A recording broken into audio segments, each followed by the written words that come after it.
Lacrimal system की एक बहुत ही कॉमन डिजीज़ जो आज हम डिस्कस करने जा रहे हैं वो है हमारे पास केराटोकंजंक्टिवाइटिस सिका।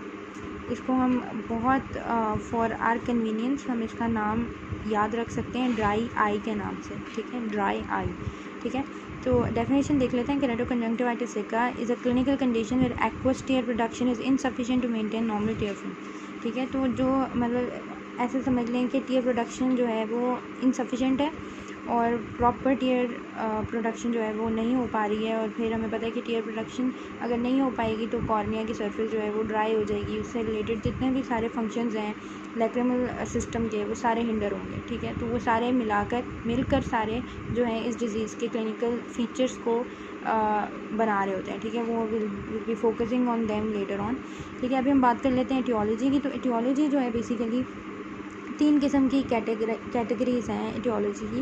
पहली जो एटियोलॉजी है वो ये है कि प्योर केराटोकंजंक्टिवाइटिस सिका, ठीक है।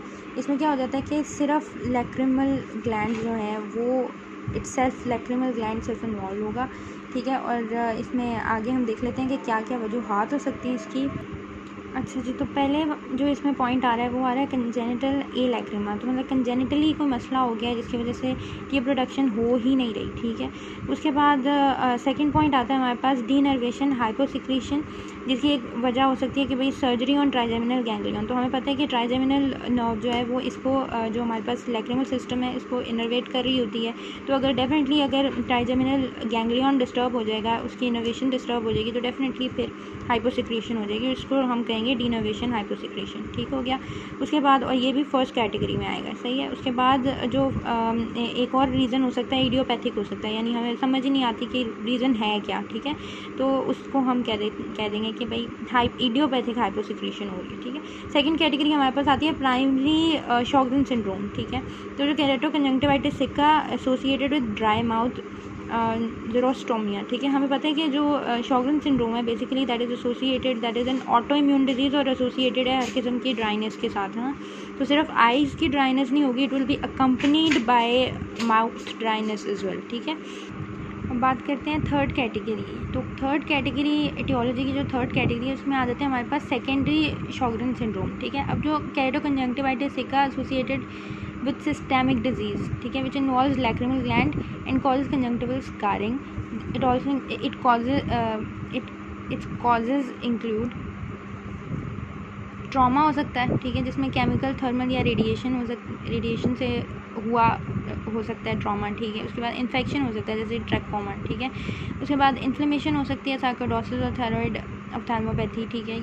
ये सब चीज़ें जो हैं यानी सिस्टेमिक डिजीज़ेज़ जो कि रिलेट कर रही हैं अब शॉगरेन सिंड्रोम से सेकेंडरी तौर पे, ठीक है। यानी प्राइमरी कॉज वो समथिंग एल्स, ठीक है। अब वो प्राइमरी कॉजेज़ ये हो सकते हैं, ठीक है, जिसमें इन्फ्लेमेशन आ सकता है, हाइपर सेंसिटिविटी हो सकती है, ऑटो इम्यून प्रॉब्लम्स हो सकते हैं जिसमें रोमेटॉइड आर्थराइटिस और सिस्टेमिक लूपस एरिथेमेटोसिस आ जाता है।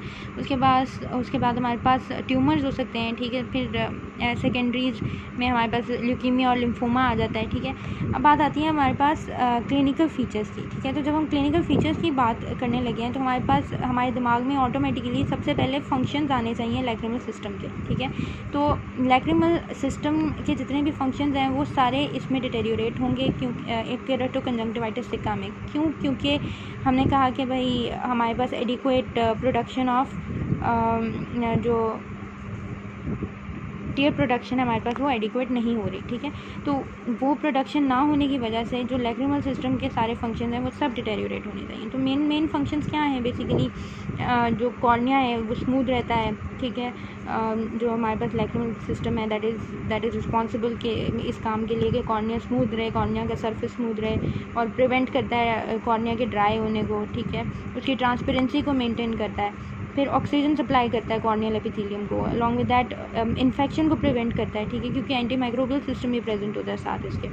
उसके अलावा हमें पता है कि ये भी एक फंक्शन है इसका कि ये एज अ मीडियम काम कर रहा होता है for the removal of debris and noxious irritants. तो ये सब चीज़ें हमें पता होनी चाहिए। तो हम इजीली इसके क्लिनिकल फीचर्स को अंडरस्टैंड भी कर सकते हैं और अपने माइंड में रिटेन भी रख सकते हैं। ठीक हो गया। तो सबसे पहला देख लेते हैं कि early main symptoms are irritation, burning and foreign body sensation that become worse in sun, wind और हॉट क्लाइमेट। सेकंड आता है हमारे पास presence of stringy mucus discharge and transient blurring of vision. ठीक है, तो डेफिनेटली म्यूकस प्रोडक्शन जो है ज़्यादा हो जाएगी, तो उसकी वजह से क्या हो जाएगा कि विजन जो है वो ब्लर हो जाएगी। ठीक है, उसके बाद हम आते हैं पेन वर्स हो जाएगा ब्लिंकिंग के साथ। ऐसा क्यों होगा?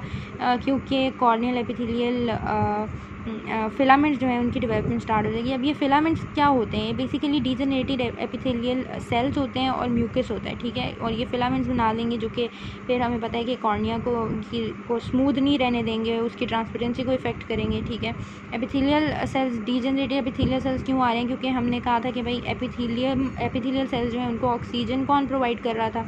Lacrimal system.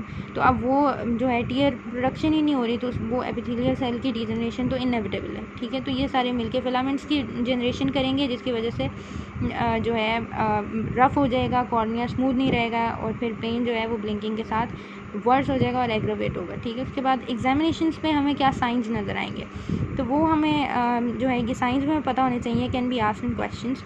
तो कहते हैं भाई reduced volume of tears in marginal tear strip and thinning of precorneal tear film. ठीक है, सेकेंड हमारे पास आ जाता है कि presence of mucus strands and debris in the conjunctiva. ये बात हम ऑलरेडी डिस्कस कर चुके हैं कि रिमूवल नहीं होगा तो डेब्रिस तो प्रेजेंट होगा। ठीक है, उसके बाद है पंक्टेड एपिथेलियल इरोजन होने लग जाएगी और कॉर्नियल फिलामेंट्स की बात हम पहले कर चुके हैं। ठीक है, डायग्नोसिस की बात कर लेते हैं। तो डायग्नोसिस में हमारे पास आता है कि it depends upon the clinical science. ठीक है, तो क्लिनिकल साइंस में हो सकता है कि हमें डिक्रीज्ड मार्जिनल टीयर स्ट्रिप हमें नज़र आ रही हो, या फिर हमें इंक्रीज्ड म्यूकस प्रोडक्शन नज़र आ रही हो, या कॉर्नियल फिलामेंट्स नज़र आ रहे हो। तो इट डिपेंड्स। ठीक है, कि क्लिनिकल साइंस जो हैं वो क्या नज़र आ रहे हैं। तो डेफिनेटली क्लिनिकल साइंस बड़े ही जो है सिग्निफिकेंट होते हैं इसके, और definitely can help in diagnosis. ठीक है, अच्छा जी, इसके अलावा डायग्नोसिस के लिए कुछ स्पेशल टेस्ट भी होते हैं, जिसमें हमारे साथ आ जाता है टीयर फिल्म ब्रेकअप टाइम।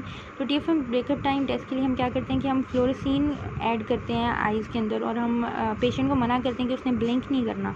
तो नॉर्मल फ्लोरोसिन, ये जो normal tear film breakup time होता है, ये रेंज करता है 10 से लेके 12 सेकेंड्स के अंदर, और अगर 5 से कम है, 5 सेकेंड से कम है, तो फिर वो उसको हम लो कंसिडर करते हैं। ठीक है, तो ये टेस्ट होता है। एक हमारे पास आ जाता है रोज़ बेंगल स्टेनिंग आ जाती है। फिर इस तरह से एक ये दूसरा टेस्ट भी हमारे पास है, स्किलमस टेस्ट जिसको हम बोलते हैं। ठीक है, उसके बाद ट्रीटमेंट के ऊपर आ जाते हैं।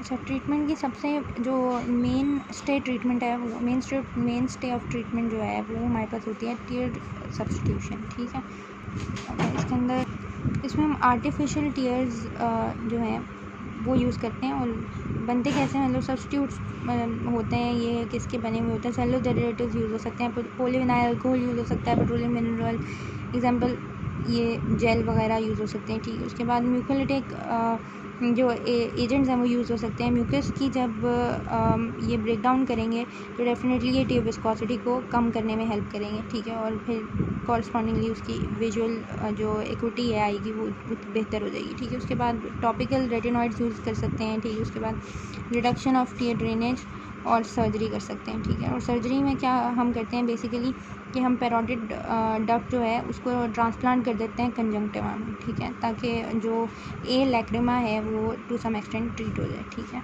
तो दैट्स इट।